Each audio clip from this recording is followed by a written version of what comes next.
Okay, cool. So we're here with Jake and Rob from the Tuck Shop Kitchen. Thanks so much for joining us, guys. We're episode 1 of season 2, so couldn't think of anybody better to be our first guest. Awesome. Thanks for having us. Yeah, anytime. So we wanted to just jump right into it.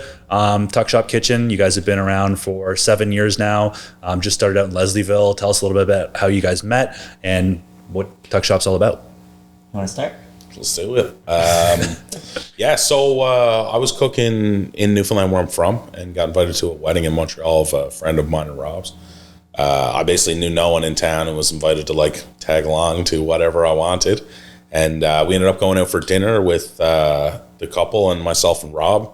We had a few good laughs over dinner that led to way too much alcohol. And Rob kind of floated this idea that he was looking at opening up a little takeaway restaurant. So I've helped open a couple restaurants in the last few years. It's just kind of giving a bit of advice and insight into stuff that I had seen. And I flew back to Newfoundland, thought really nothing else of it. And a couple months later, I got the call, and Rob was looking for someone to help him actually open the shop. So I flew up, and we started, and it still hasn't stopped.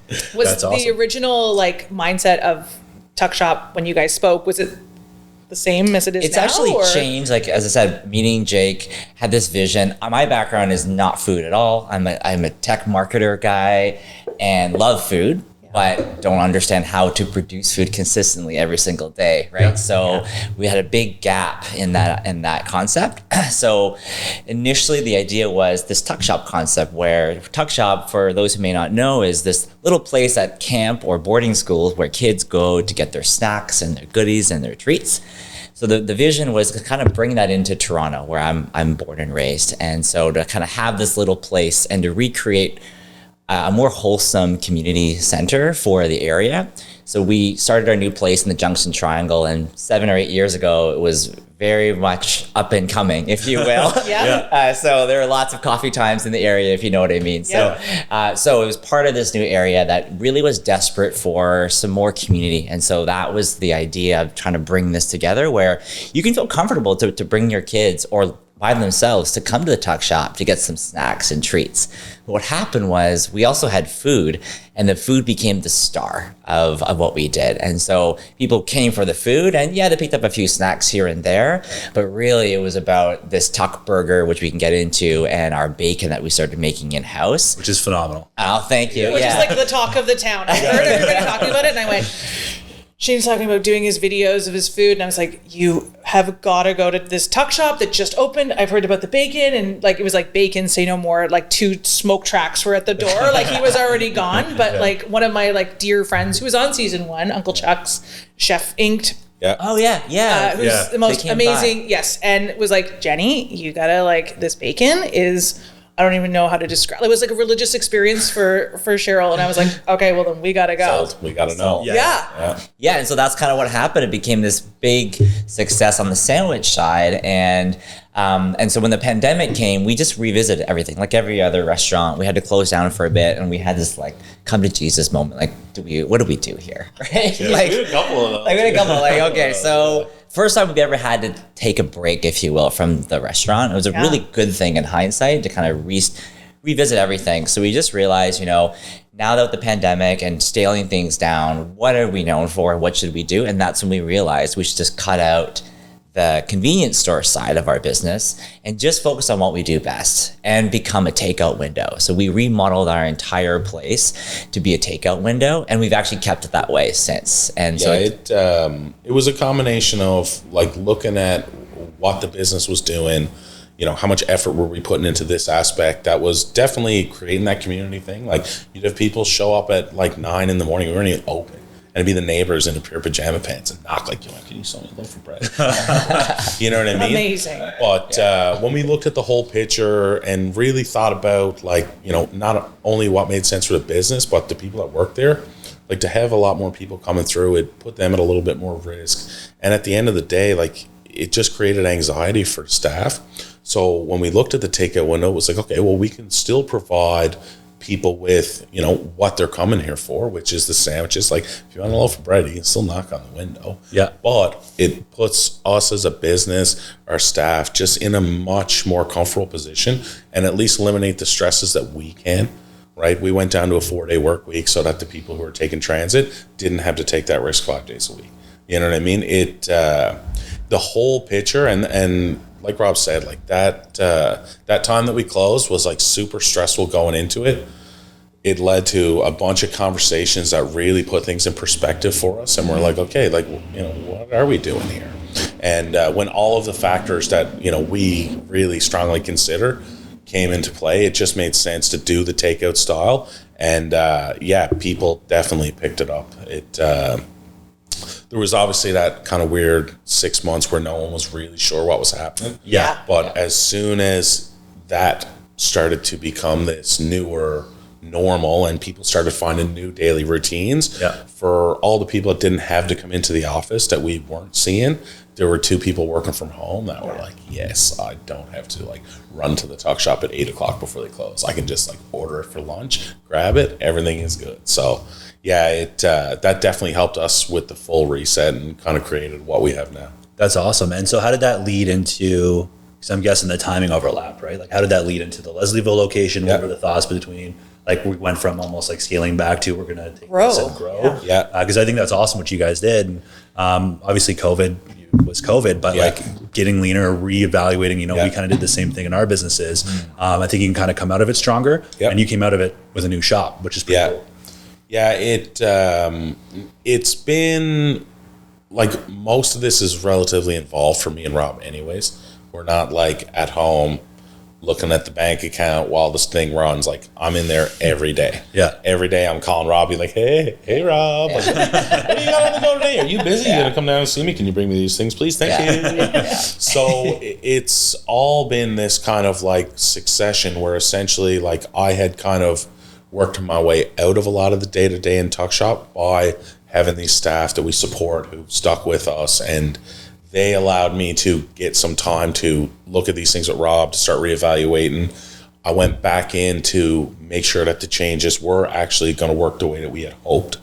And at the end of last summer, we were at a much more realistic place where we had time to sit down, start looking at these things, and it's like, okay, well, what's next? You know what I mean? We had done the pandemic and the remodel, and things were, you know, the summer season is generally busier for us anyways. So to come out of that in a positive place, still with that strong staff, still with the community support, it was like, okay, well, what's next? And we started talking about other ideas for the operation. We looked at a couple different, like we looked at ramping up our bacon production and focusing more on the retail side of things. And then we looked at other spaces. Initially, we were looking for something a little smaller. The brick and mortar brings with it a lot more challenges that a lot of people don't necessarily realize. You know, equipment, buildings, like plumbing. You don't really think of that. You're like, I want to make sandwiches. I didn't want to be a plumber, but guess what? Now you're a plumber. You're not thinking about plumbing. You're thinking about bacon, right? No. So it's that kind of was a factor in what we were looking for. And then obviously most of our success has been from that idea of building this community and being this kind of hub where, you can send your kids down to pick up some fries and a pop. Like, you don't have to worry about it. You know, the staff there is looking out for people. It was really important to us that we found a place that had that same feel already, and immediately we're attracted to Leslieville. There's a real community feeling. Like there's not as many areas in this massive GTA as you'd think, where people have this sense of like kind of pride for where they're from. Like people here are stoked to be from here. Yeah. You know what I mean? Whether it be Leslieville or the beaches or wherever, like they like their neighborhood. Yeah. They're happy to support the people who are then supporting the neighborhood. We were lucky enough to manage to hire basically everybody within walking distance. That's awesome. You know what I mean? So all of the things that we were looking for were already here. And we just wanted to see if we could kind of jump in and be a part of that. And thus far, people seem to be enjoying it. So, yeah. Yeah. And have there been any different challenges like with the new location, or has it pretty much been like you guys replicated the model and it was just good to go? I think that we're still in the process of discovering some of these challenges that are going to come up. Yeah. Definitely there's been a difference in what we thought people would be looking for, right? Up in the DuPont location, it's primarily the burger. Yeah. Like there's not a lot of other people around doing that type of thing. And we sell a ton of those burgers. Whereas in Leslieville, a lot of people are more excited about the sandwiches, about the bacon. Like, hey, what's that BMD thing? I'm like, you try it out and you tell me, you know? So there's definitely been things that were a little different. I think as far as like challenges in opening and operating the business, they're the same unpredictable challenges that we always get. I kind of view it like when parents have a baby, right? They have a second baby, you kind of forget how much work it was to have the first baby, and then now you have two. So it's like exponentially harder because you still have this other, you know, the DuPont location in Junction Triangle still has problems. Like not nearly as many as the Leslieville as being new, but you still have to manage that. Right. So to balance the two, we're kind of like parents, like going back and forth. Like I'm at DuPont, he's at Leslieville, right? And so that's where definitely the challenges are happening for us. Is it's scaling in any business. You know, you start a business, you start small, and so you have a little more flexibility. But as you get bigger, there's more people involved. Like we have 15 staff now, so it's just a lot more pressure for us to really make sure we pay the bills and get things going. When it was just me and Jake, I know I don't need to get paid right now. We have no money. Yeah, we'll figure it out. Can't do that with other staff who have rent and other things, right? Right? And who didn't make this decision to be crazy like us and open up a restaurant. So, so that's where we find a big difference right now, because we're still only a few months into Leslieville and really learning the area. And not trying to jam in our model into Leslieville, but learn what Leslieville really wants and needs, and how can we tailor ourselves to be more accommodating to the community. It's crazy to me that you guys are only a few months in, because it does feel like you have been there for a long time. Like you feel like, wow. I agree. You feel like a fixture, especially like on that block. Like it's Tuck Shop. Like I was leaving Pilot today, and which was our drink of choice for the podcast. But I was like, it's Tuck Shop spot. Like I don't even remember what was there before, which is pretty incredible that you've only been here for a few months. It, like Rob was talking about, like we started on DuPont assuming it was going to be these things. And then we went through a bunch of different iterations of the menu, different specials. And like we were like, oh, well, we don't sell many of this sandwich, so like let's do a different one. And then you realize like doesn't matter what sandwich you make, they're here for burgers. That's what they're coming here for. So we'll continue to do the same thing down here. Like we'll keep the core menu the same, but we do a lot of little touches that'll be different. Like we'll look at eventually bringing in our specials. Like at DuPont, we got to a point where like most people have tried everything. They got their favorites, but like you want to try something different every now and again. So we do like a monthly special up there. Nice. Sometimes we like work with our friends. Like I got a buddy who does this beautiful turkey pea meal. So we bought the turkey pea meal off him. We made the sandwich. That was our special at DuPont. And eventually we'll bring that kind of stuff into Leslieville. We like do a bunch of house iced teas up there that we haven't quite started down here, because we just want to get the flow of it. Like the most important thing for me is when you do go in there and spend your hard-earned money, that you leave with something that you are happy to spend it on. You know what I mean?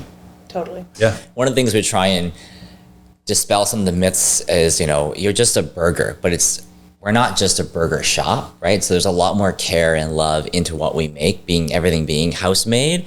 And so, a lot of times, like what Jake is saying, other places, you can all can come from the same supplier, and people don't really know that. And so when they see our burger, they say, well, it's kind of a little bit more premium, but when you taste it, you know the difference, right? Because we make it in-house, because we have our own house spices in there, and because Jake and the team have created a really great recipe that makes it stand out, right? And especially same as the bacon, because it's hand rubbed, right? Not in a machine in a factory.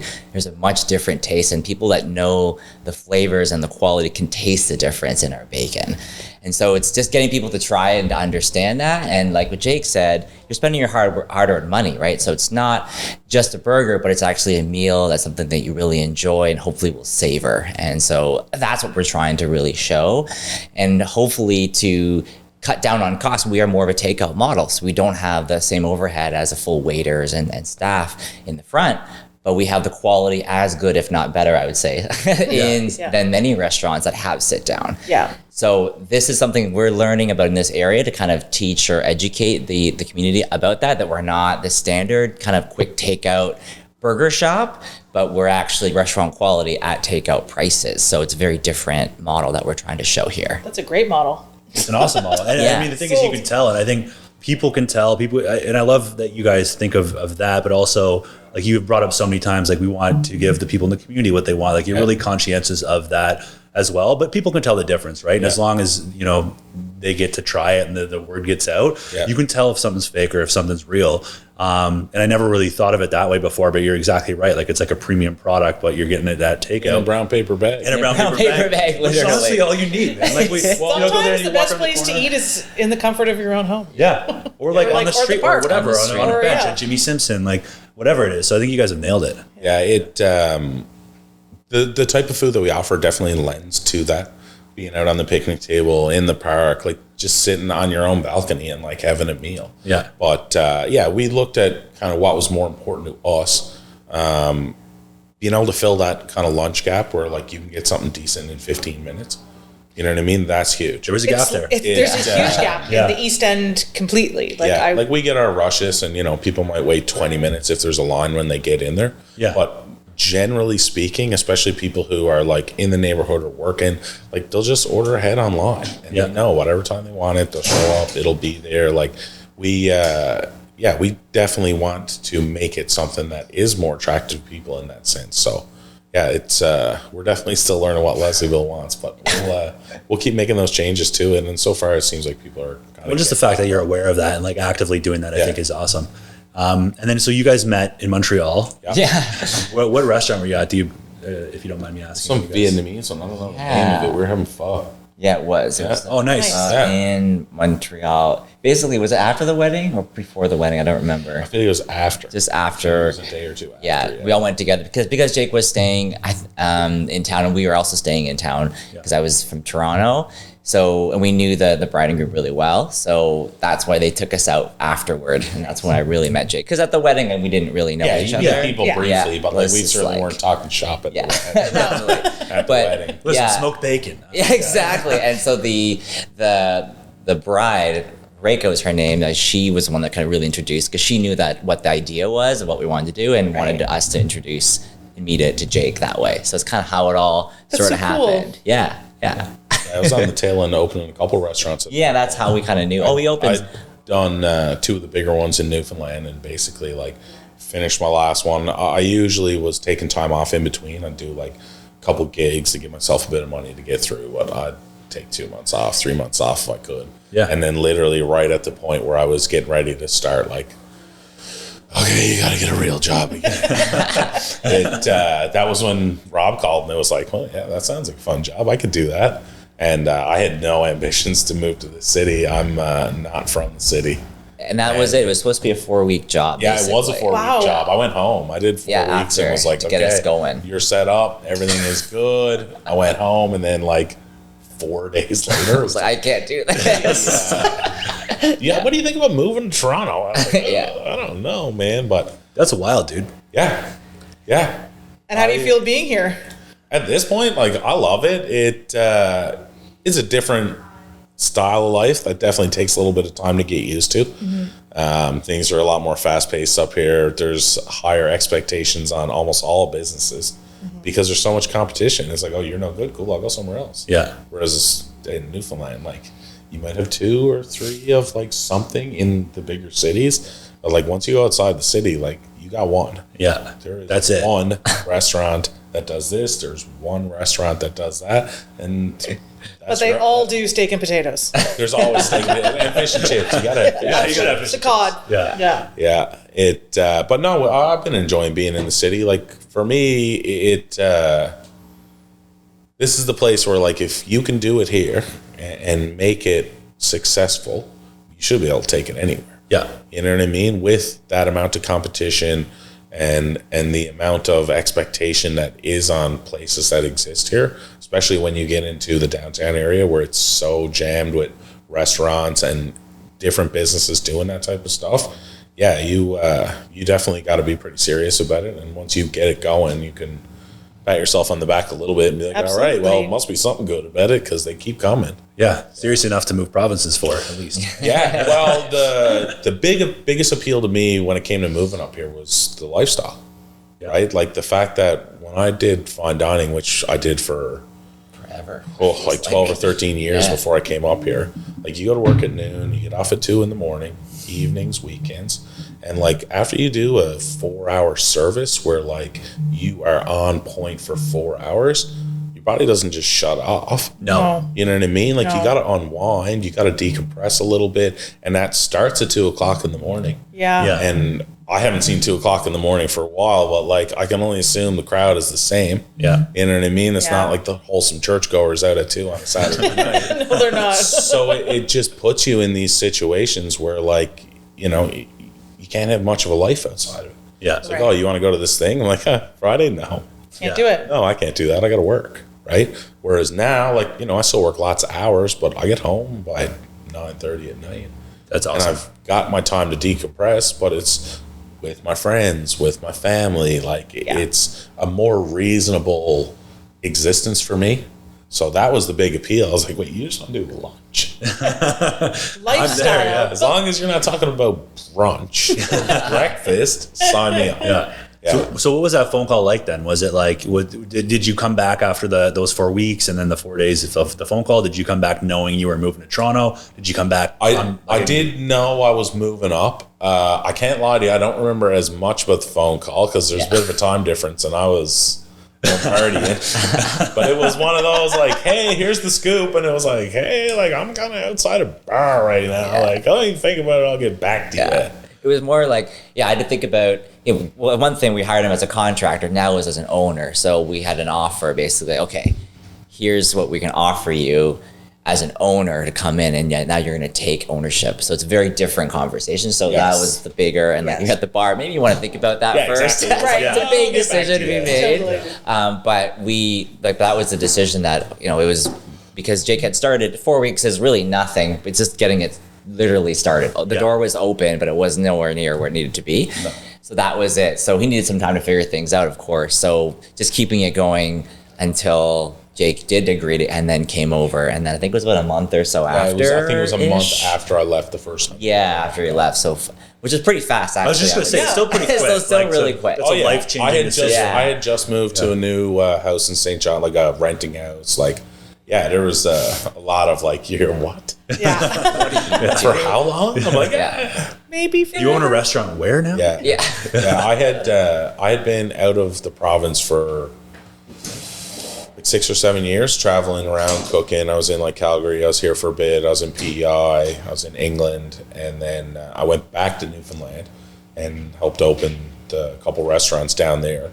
And like at that point, I knew like there wasn't much left. Like we had opened probably the bigger, if not biggest, restaurants in the province at the time. Yeah, I had worked for basically everybody who was kind of leading that food scene down there, and it was like, well, I certainly don't have the means to open my own restaurant down here. So like, what do I do?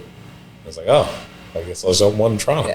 That's awesome. That's amazing. Yeah. So it worked out pretty good in the end. Yeah. And so, Rob, what were you doing at the time? Like, this was like a brainchild of yours, but what were you working, or is it? Yeah, so I've been working. So actually, it wasn't until recently when I've sort of stopped my full-time job. Even during Tuck Shop, the first 6 years, I was still working full-time, essentially. And so Jake was the one.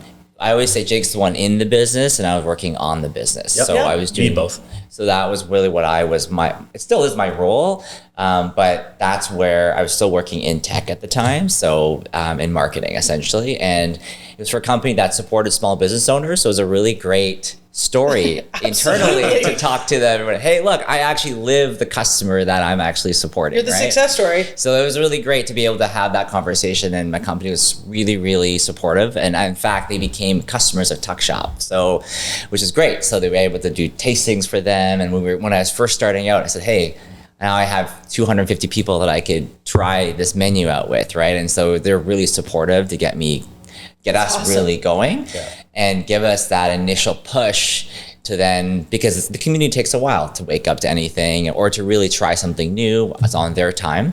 Whereas I could push it internally and, hey, now downstairs in the office, you can try this spread of food. Give me your feedback. So it was and we really also great. got a lot more honest feedback from it was really Rob good. having a rapport with these people, and then like, truly wanting us not only to make them good lunch, but like succeed as a business. So they were a lot more willing to like give us those insights of like, yeah, it was good, but like you could do this maybe better. You know what I mean? Yeah, a humbling lunch. You need to hear that. Yeah, you need to hear you that. do. That's especially as a business, like we were talking about earlier. Like you have to serve the people that are coming in looking for service.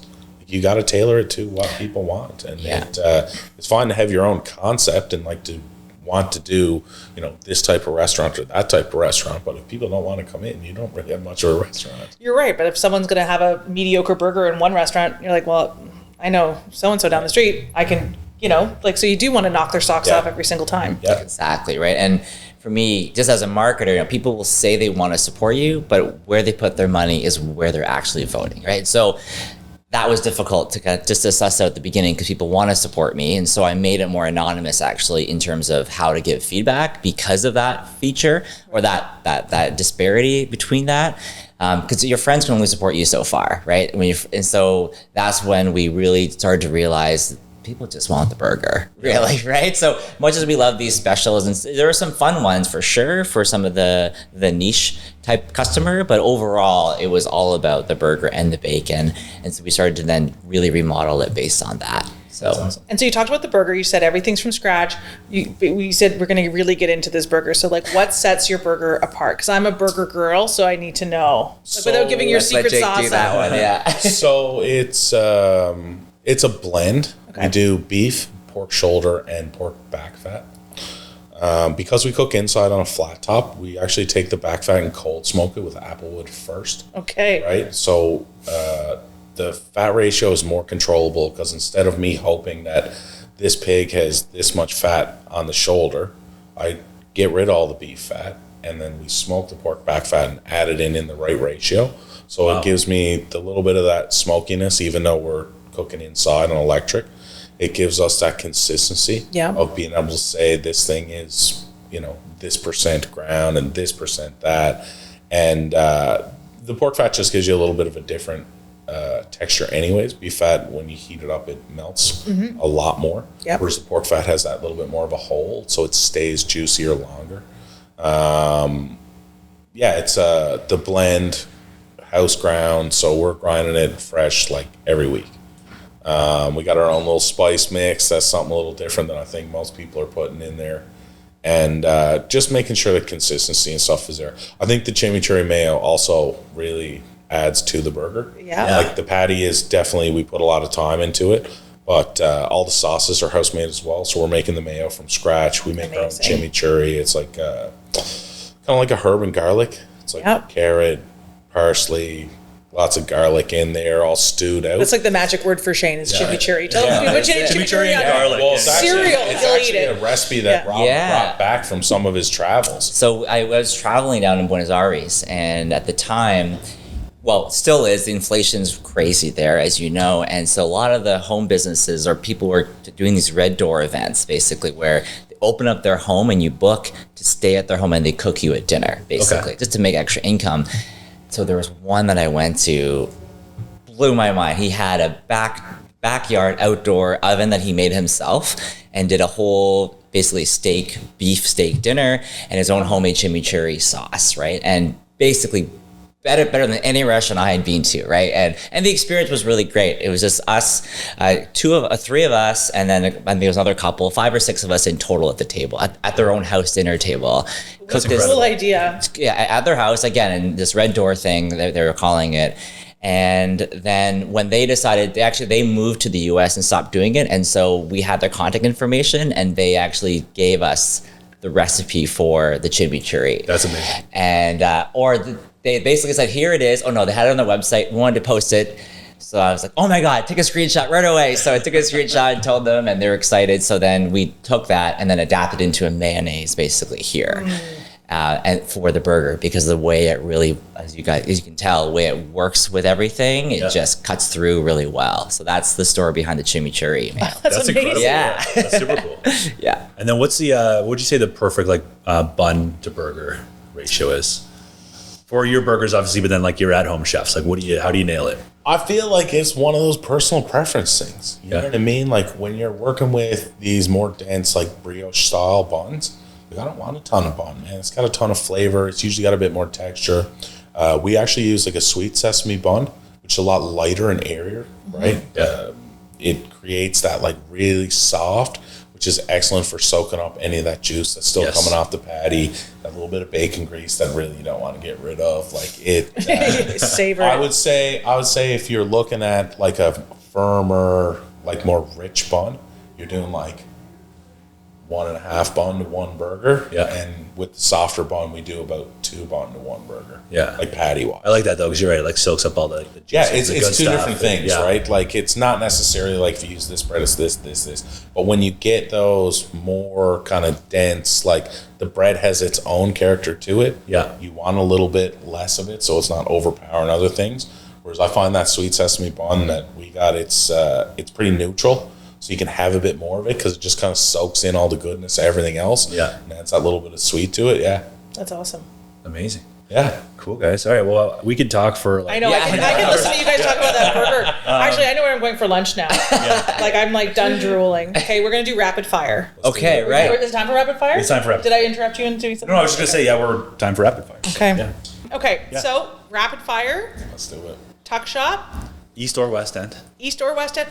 Central doesn't matter. Wherever. Just maybe not Tobamori. Done. Actually, even Tomori. I want to hear your thoughts. So whatever you think's good. Okay. Favorite restaurant.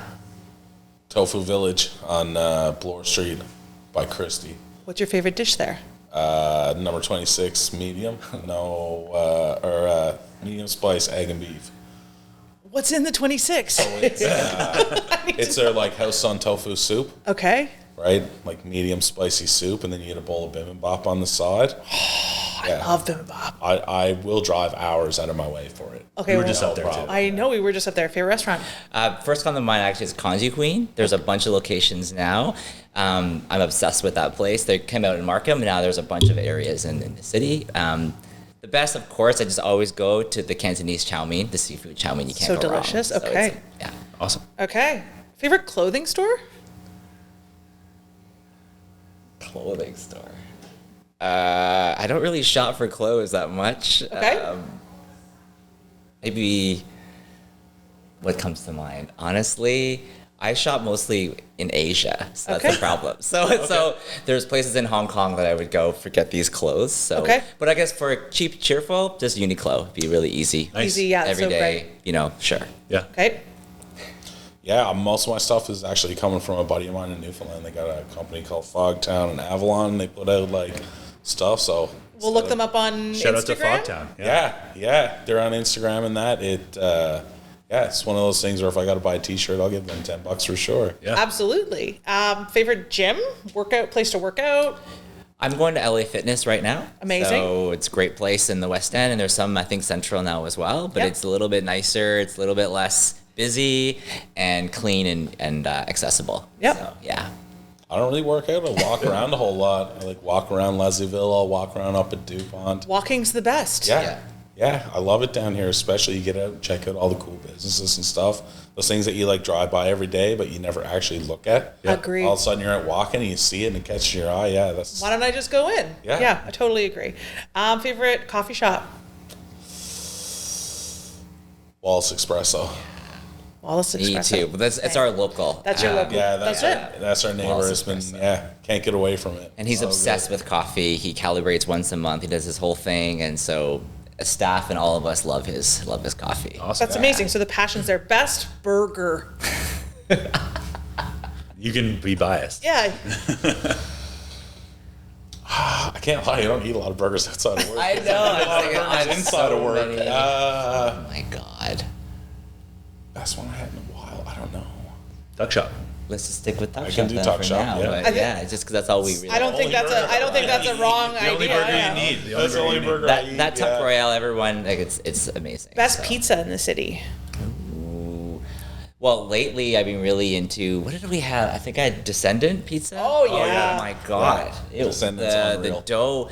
I'm a big bread guy. The dough just stand out. Was That crispy crunch on the exactly corner. that crunch killed me. Yeah. I had great pizza at Slow Hand the other day. Slow hand. Yeah. Yeah, their Yeah. stuff is good, man. Their dough is fantastic. Sourdough. Do you want to give a heads up of this? So I just did a video. I did a comparison between Descendant and Slow Hand. Oh no. And I thought Descendant would be because it's like the staple, and it's like the OG. Yeah. Slow Hand's coming up, man. Like Their Slow Hand. stuff is good. He It's brought so them good, back, yeah. and I had one of each, and I was like, She wasn't gonna eat any. I'm like, you have to try this. no. And I ate a slow hand slice, which I've had months and months and months ago when they were operating out of Gerrard Street Bakery. They were really good. I would say they took the lead in comparison. Yeah. If you do them side by side, and they have a dill pickle pizza, if you're into pickles at all, it was So good. wild. It was so good, man. With mustard on top, Yeah. it was wild. Favorite brewery? I'm gonna go Halo. Nice. I'm big on the sours. I don't drink like a lot of beer. Yep. So the sours are cool because I can just have like a half one, and it's like enough that like I get this weird flavor experience, and yeah, I'm into theirs. Cool. So I don't drink myself, so Okay. I'm not really the best person, but I love Henderson because of the area, the community in the West End. They Yeah. serve- Too Spacchio. They have Just- a really cool space. We've done tuck shop pop-ups there. They're a cool crew there, so Yeah. I like that place a lot. Awesome. Your bakery? Favorite bakery? So I'm gonna go to, there's a lot of places I love. Okay, so Prairie Boy, I love. Yep. Their sourdough is off the chain. There's one in Elora called Elora Bread Company, and this is far away. No, this is, we want to But hear the they tips. are obsessed with their bread, and they sell out every day, and their seeded sourdough is really good, and their country loaf is out of this world. Love a good sourdough. I'm trying to think. Yeah, I know, right? Well, The it's rapid fire like- is stressful. I feel like most of the stuff I go to be like dessert stuff, if anything. Yeah. Like Roselle down the road. Oh, yeah. man. Roselle's great. Again, as soon as you say baker, I think about bread, but yeah, their stuff is unbelievable, man. Yeah. Okay. This is a two-prong approach. Favorite takeout? I say hungover and not hungover. So you can have like a healthy one and a junky one. I like it. I like. I like it. Me too. I like it. You gotta go healthy sometimes. Well, and you really it's- want to, if you want to like be decadent. It's So like, what's your favorite food question? Like, what I day know. is it? Like, I know. What time of day is it? Yeah. What's the weather like? There's a lot of factors. I agree.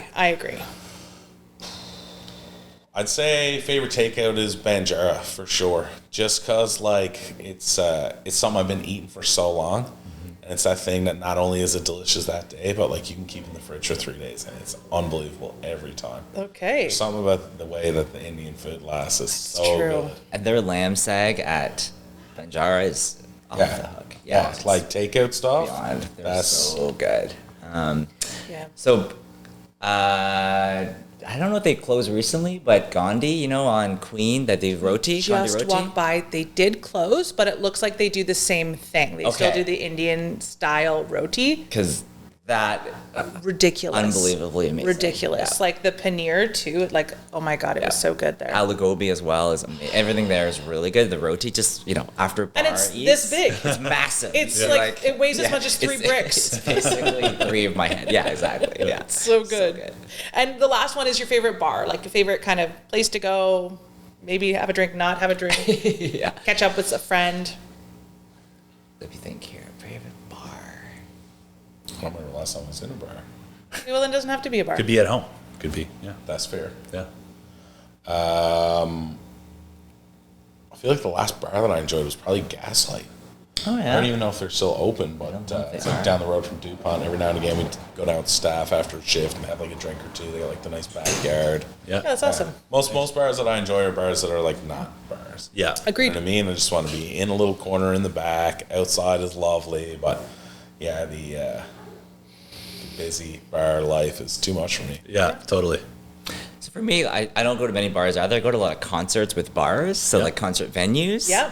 So like over in the East End, I go to Danforth Music Hall. Oh, yeah. Amazing. All the time. I go to tons of shows. I'm now going to the History, here and there. Love History. I've seen 3 or 4 shows there already. It's very nice and corporate-y, but it's still like a really nice venue. Yeah. So Really nice. love going to those kind of places. I found not to talk about history too much, but they get like a nice chord between like corporate. Like we went there to see Future Islands. We sat up on the upper? on the Yeah. upper, which Yeah. is chill. It's Yeah. like air conditioning. Yeah. It's So like, you get like your Exactly. assigned seats. I know, it's And then assigned there's some seating. people at the bar behind you, and then there's some people Yeah. standing. but yeah, You're if you like, want to stand, if you're young and you're whatever, you want to be in the pit. There's like a pit pit. there, and like the food is good, and like they've just they nailed that venue. I think. Yeah. yeah. Yeah. Awesome, guys. Well, that was. Thank you so much. Yeah. Thanks for having us. Thanks for That was a having good us here. laugh. That was fun. That's Yeah. good. Yeah. Jen, you'll be there for lunch today. I know. Ready for that burger. Yeah. Great. Awesome. Cool. Okay, guys. well, thanks a lot. Thank Yeah, you so thanks. much.